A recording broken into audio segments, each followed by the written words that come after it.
my father took, I still got the picture in my phone. My father took my younger brother to Fat Farm to meet Okay. Russell, Okay. right? And I was working at the Source at the time.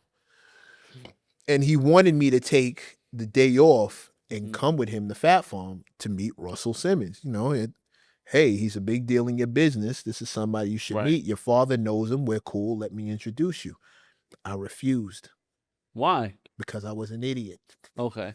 Because I was an out and out idiot. Because in my mind, I didn't want anyone to say that I didn't earn my place.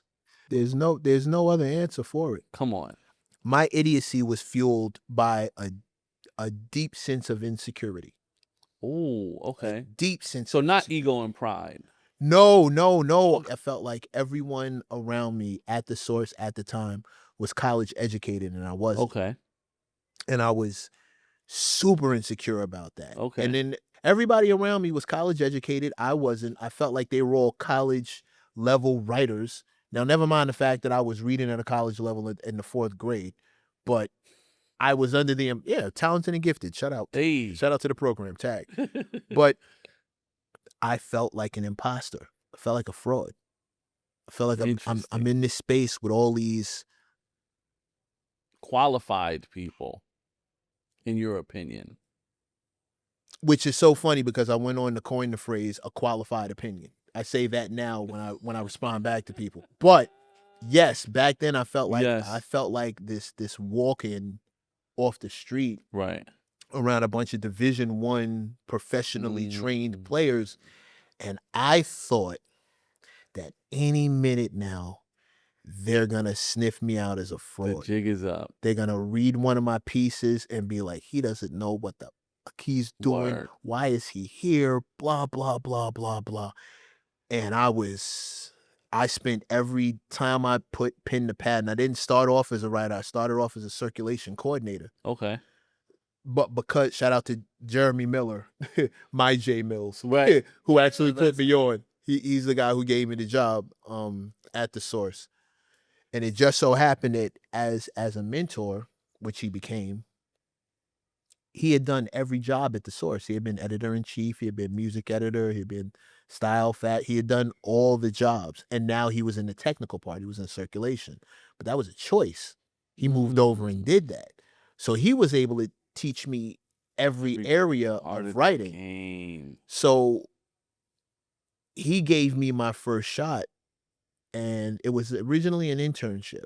It was supposed to go to college educated, to someone in college. Right. That's how you got it. It was college internship. I wasn't old enough to go to college. I was still technically a minor. He kind of looked at the resume and was like, "Oh, this doesn't say what college you're in. Which one?" I said, "Okay, I got like a 50-50 shot at this. Like I can either lie, and hopefully he won't look it up. Right. And I don't know how that goes, or I could just tell the truth and see where this gets me." Now I looked old enough to be there. I had like gray hair and it was like all tall and lanky. I had gray hair at 12. Yo, that's wild. Yeah, my pop's premature grade, I premature grade. My mother doesn't have any gray hairs. That's why this looks like this. Word. That's why this looks like this. But he kind of looked at my resume and was like, all right, I won't hold that against you. Just like that. I won't hold that against you. 6 letters changed my entire life. He let me in the door. I worked my ass off. I got the opportunity to write. He's like, "You ever thought about writing anything? You know you can. You just walk over there and tell him you want to, Oh, I was shook. I said no like the first 4 or 5 times. Not that I couldn't write, but I just knew.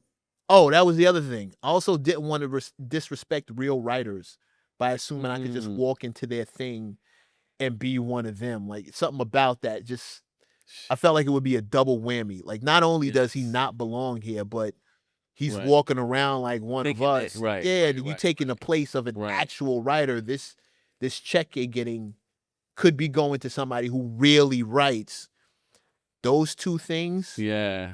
When my father's like, "Let me introduce you to Russell Simmons," I'm like, how much more line jumping am I gonna do? Right. I'm already like I'm living by a thread here. Like it felt like any second that the guillotine was gonna fall Right. and the jig would be up and I'd be packing up my little box and escorted out and ass back to circulation. You gonna introduce me to this dude? Right. Now I'm gonna have that one up Right. over everybody. I ain't paid no dues. It just feels like I couldn't. I guess so. I guess pride Mm-hmm. did have somewhat of it, but it was mostly insecurity. Word. It was mostly just I didn't want to get busted Right. and then be a huge fraud. Now Russell Simmons, like the guy. Back then he was right. Oh the my God. guy. Come on.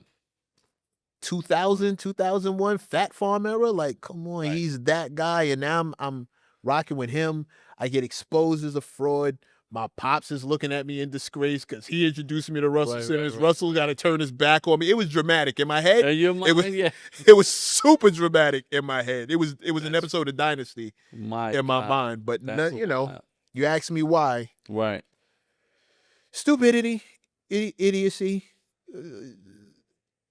I guess a level of pride, super insecurity kept me from taking advantage of a resource, of one extra rung on the ladder. Yes. Which what father doesn't want to give that to his all children? Want, bro. I'm trying to get you an advantage in life. I just want you to benefit from my knowledge, my wisdom, anyway, my resources, my friendships, my goodwill, my ambassadorship.